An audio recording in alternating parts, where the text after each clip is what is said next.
Praise the lord. ప్రభునందు ప్రియ సహోదరులకు యేసుక్రీస్తు వారి నామంలో వందనాలు మరియు శుభోదయం. నవదిన వాగ్దానాల ద్వారా మనల్ని బలపరుస్తున్న దేవునికి స్తోత్రాలు.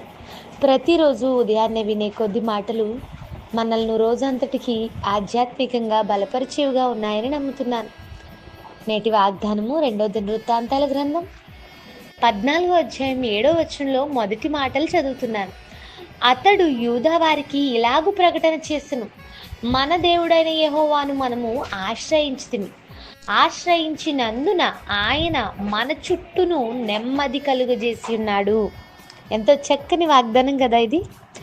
దేవుణ్ణి ఆశ్రయించినందున మన చుట్టూ ఏమి ఉన్నది అంటే నెమ్మది ఉన్నది అని దేవుని లేఖనం సెలవిస్తుంది. ఆశ అనే యూదారాజు యూదా వారికి ఇలాగు ప్రకటన చేస్తున్నాడు. ఆ మాటలే మనం చదివి ఉన్నాం. ఆశ ఎవరో మనందరికీ తెలుసు కదా. బైబిల్ గ్రంథంలో యూదా జనాంగాన్ని పరిపాలన చేసిన కొంతమంది మంచి రాజుల్లో ఆశ కూడా ఒకడు.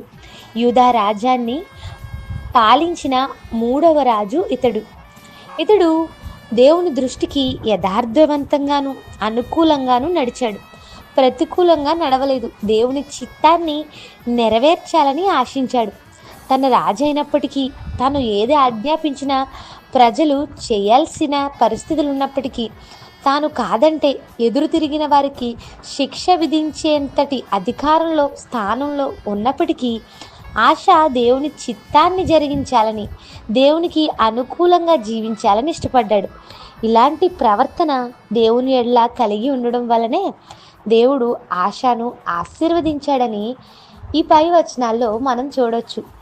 ఆ సందర్భంలో ఆశ యూదా ప్రజలందరితో మాట్లాడుతూ అన్నాడు, మనము దేవుణ్ణి ఆశ్రయించాం కాబట్టి ఆయన మన చుట్టూ నెమ్మది ఇచ్చాడు, ప్రశాంతతను కలుగజేశాడు.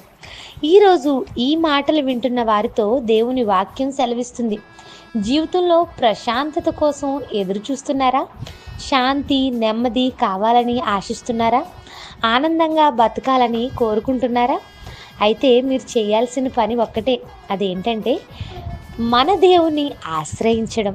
అయితే చాలామంది దేవుణ్ణి ఆశ్రయించినందువలన ప్రతికూల పరిస్థితులు ఎదుర్కొన్నప్పుడు వాటితోనే నశించిపోతుంటారు, ముగింపులోనికి వెళ్ళిపోతుంటారు. అలాంటి వారి జీవితాల్లో అశాంతి, అసమాధానం రాజ్యమేలుతూ ఉంటుంది. కుటుంబాలు విచ్ఛిన్నమైపోతూ ఉంటాయి.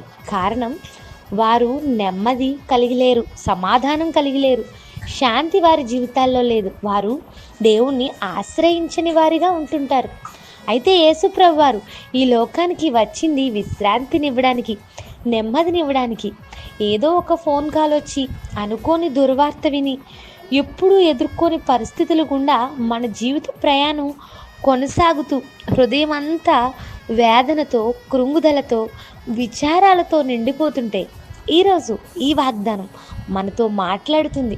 ఈరోజు ఈ వాగ్దానాన్ని దేవుడు మనకు దయచేస్తున్నాడు, మనకు నెమ్మదినిస్తానని. అయితే ఆయన ఆశ్రయించేవానిగా ఉన్నామా?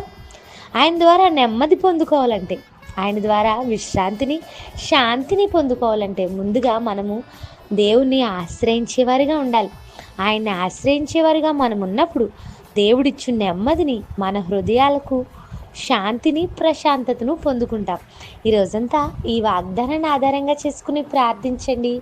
మన జీవితాల్లో నెమ్మదినిచ్చేవాడు మన దేవుడు. మన చుట్టూ నెమ్మదినిస్తానని వాగ్దానం చేస్తున్నాడు. ప్రార్థన.